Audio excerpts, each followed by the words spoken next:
Urosepsis akibat ISK. Pertama, pendahuluan.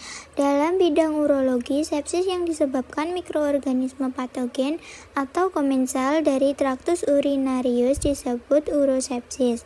Berdasarkan penyebab terjadinya urosepsis umumnya disebabkan oleh enterobakter seperti E. coli, Proteus spp, Klebsiella spp, Aeruginosa, dan bakteri gram positif seperti Enterococcus atau Staphylococcus aureus.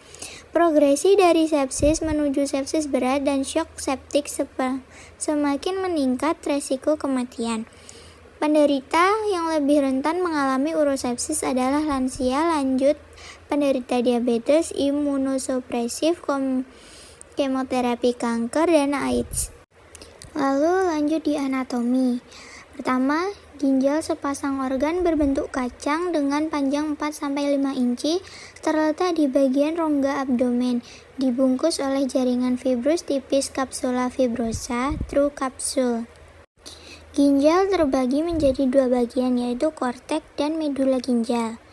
Nefron, unit terkecil dari ginjal. Tubulus contortus proximalis, tubulus contortus distalis, dan ductus collegentes. Ginjal mendapatkan aliran darah arteri renalis cabang dari aorta abdominalis, sedangkan darah vena dialirkan melalui vena renalis yang bermuara ke dalam vena cava inferior. Sistem arteri ginjal adalah N arteries. Lalu lanjut di ureter. Ureter adalah organ yang berbentuk tabung kecil yang berfungsi mengalirkan urin dari pielum ginjal ke dalam buli-buli. Dinding-dindingnya terdiri atas mukosa yang dilapisi oleh sel-sel transisional, otot-otot polos, sirkuler, dan longitudinal yang dapat melakukan gerakan peristaltik berkontraksi guna mengeluarkan urin ke buli-buli. Apa itu buli-buli? Buli-buli adalah suatu kantong berongga berdinding otot polos yang dapat teregang. Buli-buli terdiri atas 3 lapis otot detrusor yang saling beranyaman. Di sebelah dalam adalah otot longitudinal, di tengah merupakan otot sirkuler, dan paling luar merupakan otot longitudinal. Pada dasar buli-buli kedua, muara ureter dan meatus uretra internum membentuk suatu segitiga yang disebut trigonum buli-buli. Apa itu prostat? Prostat adalah suatu kelenjar yang terletak di bawah leher kandung kemih dan melingkari uretra secara penuh. Kelenjar ini terjadi atas jaringan fibromuskular dan glandular yang terbagi dalam beberapa daerah atau zona, yaitu zona perifer, zona sentral, zona transisional, zona preprostatik, sphincter, dan zona anterior. Lalu ada uretra. Uretra pada wanita berukuran pendek dan lurus berjalan langsung dari kandung kemih keluar. Uretra pada pria jauh lebih panjang dan berjalan melengkung dari kandung kemih keluar, melewati kelenjar prostat dan kemih.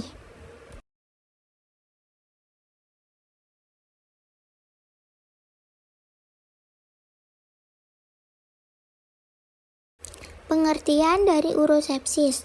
Urosepsis adalah infeksi sistemik yang berasal dari fokus infeksi di traktus urinarius, sehingga menyebabkan bakteremia dan shock septik. Insiden urosepsis 20-30% dari seluruh kejadian septikemia, dan lebih sering berasal dari komplikasi infeksi di traktus urinarius. Infeksi saluran kemih yaitu ISK atau urinarius tractus infection yaitu UTI adalah suatu keadaan adanya invasi mikroorganisme pada saluran kemih. Lanjut etiologi. Pertama, berdasarkan penyebab terjadinya urosepsis umumnya disebabkan oleh enterobakter seperti E. coli, Proteus spp, Klebsiella spp, Aeruginosa, dan bakteri gram positif seperti Enterococcus atau Staphylococcus aureus. Kelainan di bidang urologi yang sering menimbulkan urosepsis adalah batu saluran kemih, hiperplasia, prostat benigna, dan keganasan saluran kemih yang menyebabkan timbulnya hidronefrosis dan bahkan pionefrosis. Intervensi kateter, intervensi endourologi seperti prosedur operasi menggunakan endoskopi pada turpe, turbe, ureteroskopi, percutaneous nephrotomy. Dilanjutkan manifestasi. Pertama, tingkat lanjut usia, imobilitas. Kedua, sistem kekebalan tubuh berkompromi karena kondisi seperti HIV and AIDS, minum kortikosteroid, transplantasi organ atau kanker, dan pengobatan kanker. Ketiga, diabetes, penyakit ginjal polikistik, tinja inkontinensia, jenis kelamin perempuan, kehamilan, pengosongan kandung kemih yang tidak lengkap atau retensi urin, operasi atau prosedur yang melibatkan saluran kemih, obstruksi saluran kemih oleh batu, pembesaran prostat, penyebab uretra jaringan perut atau lainnya. Terakhir, penggunaan kateter untuk mengalirkan urin. Lalu ada patofisiologi. Terjadi infeksi, komponen bakteri P-ampe menyebar melalui hematogen, berikatan dengan PRR di permukaan makrofag neutrofil, pelepasan mediator inflamasi, badai inflamasi komponen lipopolisakarida dari endotoksin bakteri. Pertama, aktivasi makrofag atau monosit, sekresi TNF-alfa dan IL-1. 2. Merangsang C3A, ANC, 5A, agregasi trombosit dan produksi radikal bebas. Ketiga, perubahan metabolisme karbohidrat, lemak, protein, dan oksigen. Resistensi insulin, kebutuhan jaringan meningkat, gluconeogenesis, lipolisis, dan katabolisme. Lalu ada komplikasi. Usia dan kesehatan umum dapat berperan dalam resiko komplikasi potensial. Pada beberapa orang, terutama orang dewasa yang lebih tua, orang dengan penyakit kronis, dan mereka dengan sistem kekebalan tubuh lemah. Komplikasi urosepsis tidak diobati bisa serius, bahkan mengancam nyawa dalam beberapa kasus. Komplikasi urosepsis meliputi koagulasi intravaskular diseminata, DIC, gangguan pembekuan menyebabkan pembentukan bekuan darah ganda dalam aliran darah. 2. Kerusakan ginjal atau kegagalan organ lain. Ketiga, perirenal abses, pengumpulan nanah di dekat ginjal. Prostat abses, pengumpulan nanah di prostat. Ginjal abses, pengumpulan nanah pada ginjal. Jaringan parut pada saluran kemih, dan terakhir syok. Lalu dilanjut dengan penata laksanaan. Penanganan penderita urosepsis harus cepat dan adekuat. Pada prinsipnya, penanganan terdiri dari 1. Penanganan gawat, syok, resusitasi ABC. 2. Pemberian antibiotika. Ketiga, resusitasi cairan dan elektrolit. Keempat, tindakan definitif penyebab urologik. Pemberian antibiotik sebagai penanganan infeksi ditujukan untuk eradikasi kuman penyebab infeksi, serta menghilangkan sumber infeksi. Pemberian antibiotik harus cepat dan efektif sehingga antibiotika yang diberikan adalah yang berspektrum luas dan mencakup semua kuman yang sering menyebabkan urosepsis, yaitu golongan aminoglikosida, gentamisin, tobramycin, atau amikasin, golongan ampicillin yang dikombinasikan dengan asam klavulanat atau sulbactam, golongan cefalosporin generasi ketiga atau golongan klavulanat atau subbactam, golongan cefalosporin generasi ketiga atau golongan fluoroquinolone. Cefalosporin generasi ketiga dianjurkan diberikan 2 gram dengan interval 6-8 jam. Untuk golongan cefoperaxone dan ceftriaxone dengan interval 12 jam. Lalu ada pemeriksaan penunjang. Pertama, pemeriksaan laboratorium. Yang mendukung diagnosa urosepsis adalah adanya leukositosis dengan hitung diferensial ke kiri, leukosituria dan bakteriuria. Untuk menegakkan diagnosis urosepsis harus dibuktikan bahwa bakteri yang berada dalam darah, kultur darah, sama dengan bakteri yang ada dalam saluran kemih, kultur urin. Kultur urin disertai dengan tes kepekaan antibiotika sangat penting untuk menentukan jenis antibiotika yang diberikan. Lanjut pemeriksaan penunjang yang kedua ada ronsen. Yang sederhana yang dapat dikerjakan adalah foto polos abdomen. Pemeriksaan ini membantu menunjukkan adanya kalsifikasi, perubahan posisi dan ukuran dari batu saluran kemih yang mungkin merupakan fokus infeksi. Yang diperhatikan pada hasil foto adalah adanya bayangan radio opak sepanjang traktus urinarius, kontur ginjal dan bayangan atau garis batas musculus PSOAS. Dilanjut pemeriksaan penunjang ketiga, yaitu pemeriksaan pielografi intravena. IFP dapat memberikan data yang penting dari kaliks, ureter, dan pelvis yang penting untuk menentukan diagnosis adanya reflux nefropati dan nekrosis papilar.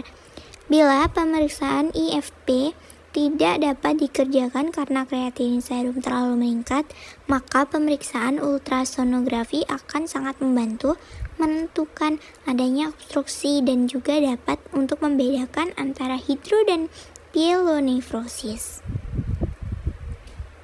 Lalu kita lanjut ke asuhan keperawatan. Nama Nyonya R, umur 73 tahun, jenis kelamin perempuan, agama Islam, alamat Gresik. Penanggung jawab Tuan A, Noreka Medis 2424.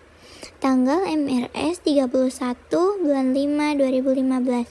Diagnosis medis sepsis suku Jawa, ruang ICU bed 2. Tanggal pengajian 1 bulan 6 2015. Jam pengajian 10.00 wilayah Indonesia Barat.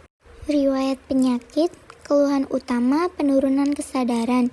Kedua, riwayat penyakit sekarang. Keluarga pasien mengatakan kemarin tanggal 31 Mei 2015 pukul 14.00 wilayah Indonesia Barat, pasien mengeluh pusing, badan lemas dan tiba-tiba terjatuh. Setelah itu tidak sadar. Oleh keluarga, pasien langsung dibawa ke RSI Darus Syifa Benowo 33 Surabaya sampai di rumah sakit pada pukul 14.30 wilayah Indonesia Barat. Pasien masih dalam kondisi tidak sadar, kemudian dirawat di unit gawat darurat dan diobservasi sampai pukul 17.30 wilayah Indonesia Barat. Dan pasien masih keadaan tidak sadar, lalu saat itu juga pasien langsung dipindah ke ruang ICU RSI Darus Syifa Benowo Surabaya. Riwayat penyakit dahulu. Keluarga pasien mengatakan pasien merokok saat pergi membantu di sawah dan batuk sekitar 6 bulan dan tidak pernah kontrol tentang kesehatannya. Riwayat penyakit keluarga. Keluarga pasien mengatakan pasien tidak mempunyai penyakit turunan seperti hipertensi dan diabetes. Lalu dilanjut pemeriksaan B1, sistem pernafasan subjektif, sesak nafas objektif, inspeksi pasien terlihat pernapasan irregular, retraksi interkostat, nafas cuping hidung negatif, respirasi 26 kali per menit, perkusi redup pada daerah rongga pleura atau konsolidasi, auskultasi terdengar rongci paru sebelah kanan, wheezing tidak ada, terpasang 2 masker rebreathing 10 lit per menit. 2. B2 sistem kardiovaskuler subjektif, penurunan kesadaran somnolen objektif, tekanan darah 184 per 107 mmHg, nadi 109 kali per menit, CRT kurang dari 2 detik, perkusi peka pada area jantung sebelah kiri, bunyi S1 lebih samar daripada bunyi jantung, S2. Gambaran EKG nampak atrial contraction anteroseptal MI. Gambaran fototorak tampak membesar jantung atau kardiomegali. ketiga ada B3, sistem persyarafan subjektif. Penurunan kesadaran somnolen objektif. Pasien GCS 325. Pasien tidak dapat bicara, hanya mengerang. Selalu ingin tidur dan membuka mata saat diperintah. Mukosa bibir kering, pucat, kuku pucat, pupil isokor 2/2, perfusi dingin, akral dingin, tubuh bagian bawah sebelah kanan tidak bisa digerakkan. B4. Sistem perkemihan subjektif. Tidak ada masalah keperawatan objektif, tidak distended, terpasang door kateter ukuran 16, terfiksasi. Produksi urin tampung 1500 cc per 24 jam. Intake 2100 cc, output 2000 cc. Warna urin kuning orange, bau khas urin.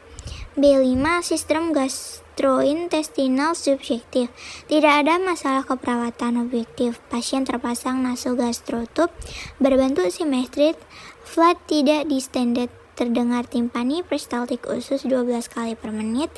Pasien tidak bisa beraktivitas sehingga memakai pampers. Pasien dapat nutrisi sonde peptamen 600 kalori per 4 jam, belum BAB kurang lebih 2 hari.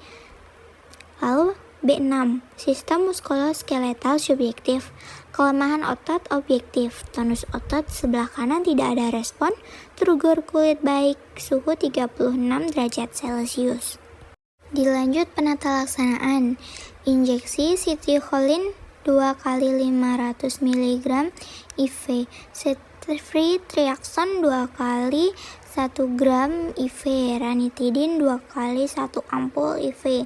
Per oral disogin 1 kali 0,125 mg, sukralfat 3 kali 500 mg, sonde peptamen 4 kali 150 cc, ventolin 3 kali 1 ampul.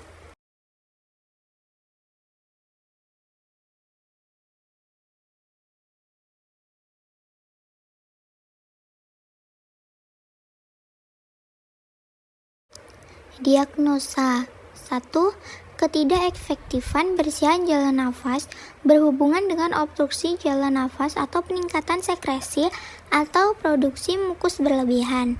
Kedua, penurunan curah jantung berhubungan dengan perubahan kontraktilitas, perubahan afterload.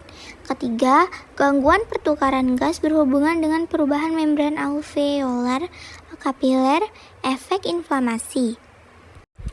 Intervensi. Pertama, tujuan dan kriteria hasil. Setelah dilakukan asuhan keperawatan selama 3 kali 60 menit, pasien akan kriteria hasil menunjukkan jalan nafas pasien dengan bunyi nafas bersih, tidak ada dyspnea, tidak ada cyanosis, dan dapat meluruskan sekret. Intervensi O-nya memonitor status oksigen pasien. Terapi, posisikan pasien semipolar untuk memaksimalkan ventilasi. Keluarkan sekret dengan batuk atau suction. Kolaborasi dengan tim dokter dalam pemberian obat sesuai indikasi, bronchodilator, nebulizer, ventolin.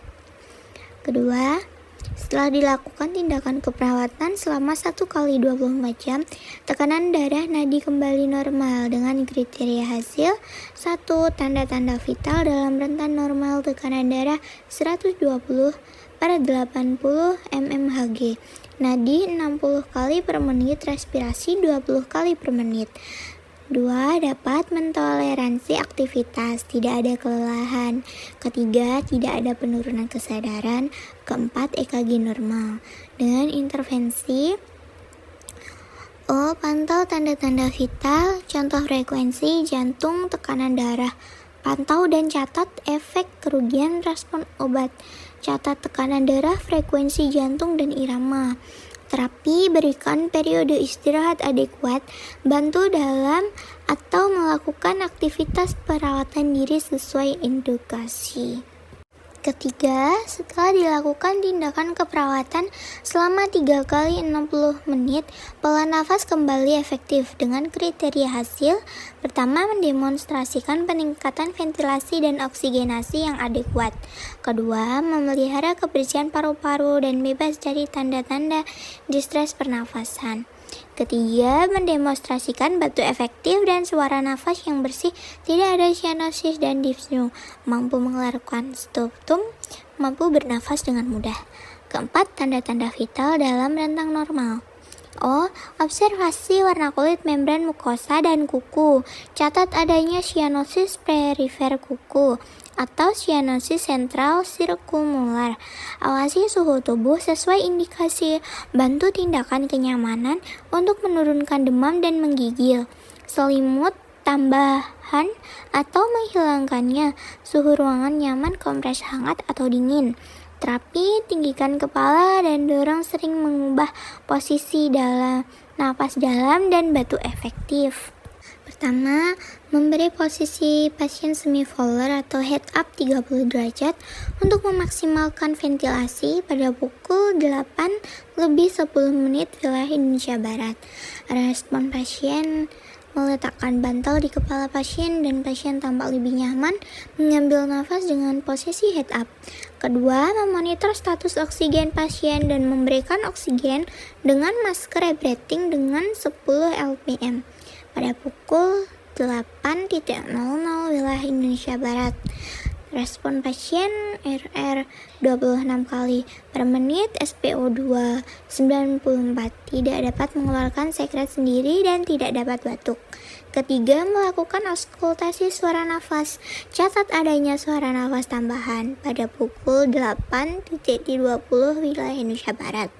Respon terdengar suara ronci pada paru sebelah kanan. 4. Memonitor adanya cyanosis pada pukul 8.30 wilayah Indonesia Barat. Respon cyanosis. 5. Kolaborasi dengan dokter untuk melakukan nebulizer dengan obat bronchodilator yaitu Ventolin 1 ampul pada pukul 9.00 wilayah Indonesia Barat. Keenam, kolaborasi dengan tim dokter dalam pemberian obat antibiotik yaitu ceftriaxone 1 gram melalui IV pada pukul 12.30 wilayah Indonesia Barat. Dengan respon pasien kooperatif dalam pemberian obat antibiotik, tidak ada mual, tidak ada muntah. Kedua, 1. Memonitor status oksigen pasien dan memberikan oksigen dengan masker rebreathing dengan 10 lpm. Respon pasien: respirasi 22 kali per menit, SpO2 96%, pasien masih belum bisa batuk efektif. Kedua, memberi posisi pasien semi-fowler atau head up 30 derajat untuk memaksimalkan ventilasi. Respon pasien: meletakkan bantal di kepala pasien dan pasien tampak lebih nyaman mengambil nafas dengan posisi head up. Ketiga, melakukan auskultasi suara nafas dan catat adanya suara nafas tambahan. Respon pasien: terdengar suara ronci dan tidak bisa mengeluarkan sekret sendiri. Keempat, memonitor adanya cyanosis. Respon pasien: tidak ada cyanosis. Kelima, kolaborasi dengan dokter untuk melakukan nebulizer dengan obat bronchodilator yaitu Ventolin 1 ampul. Respon pasien: terdengar suara nafas tambahan ronci berkurang atau samar. Keenam, kolaborasi dengan tim dokter dalam pemberian obat antibiotik yaitu ceftriaxone 1 gram melalui IV. Respon pasien kooperatif dalam pemberian obat antibiotik, tidak ada mual, tidak ada muntah. Yang ketiga, 1. Memonitor status oksigen pasien dan memberikan oksigen dengan masker rebreathing dengan 10 lpm. Respon pasien: respirasi 20 kali per menit, SpO2 96%, pasien belum bisa batuk efektif, hanya batuk sekali dan tidak kuat untuk batuk lagi. Kedua, memberi posisi pasien semi-fowler head up 30 derajat untuk memaksimalkan ventilasi. Respon pasien: meletakkan bantal di kepala pasien dan pasien tampak lebih nyaman mengambil nafas dengan posisi head up. Ketiga, melakukan auskultasi suara nafas. Catat adanya suara nafas tambahan. Respon pasien: terdengar suara ronci. Keempat, memonitor adanya sianosis. Respon pasien tidak ada sianosis. Lalu dilanjut evaluasi keperawatan. 1. Sesak nafas. O. Pasien tampak lemah. Terpasang O2 masker rebreathing 10 lpm. Tidak ada pernafasan cuping hidung. Irama reguler. Pernafasan dalam dan takipnyo. Terdengar suara rongke. Data penunjang leukosit 26.500. SpO2 94%. Tekanan darah 179/102 mmHg, nadi 107 kali per menit. S 360 C. Respirasi 26 kali per menit. A. Masalah teratasi sebagian. P. Rencana keperawatan 1-5 dilanjutkan. Kedua, S. Penurunan kesadaran somnolen. O. Bibir nampak pucat, kuku pucat, akral dingin, balance cairan dalam rentang normal. Bunyi jantung S1 lebih samar dari bunyi jantung S2. Natrium 128,5 mg per L. Kalium 4,22 mg per L. Klorida 96,8 mol per L. Hasil EKG nampak atrial contraction anteroseptal MI. Tekanan darah 179/107 mmHg. Nadi 107 kali per menit. A. Masalah teratasi sebagian. P. Rencana tindakan 1-5 dilanjutkan. Ketiga, sesak nafas. O. Pasien tampak lemah. Posisi head up 300 terpasang O2 masker. Rebreathing 10 lpm. Tidak ada pernafasan cuping hidung. Irama reguler. Pernafasan dalam takipnyo. Terdapat retraksi interkosta. Terdapat suara ronci. Data penunjang SpO2 94%. Respirasi 26 kali per menit. A. Masalah teratasi sebagian. P. Rencana tindakan 1-5 dilanjutkan.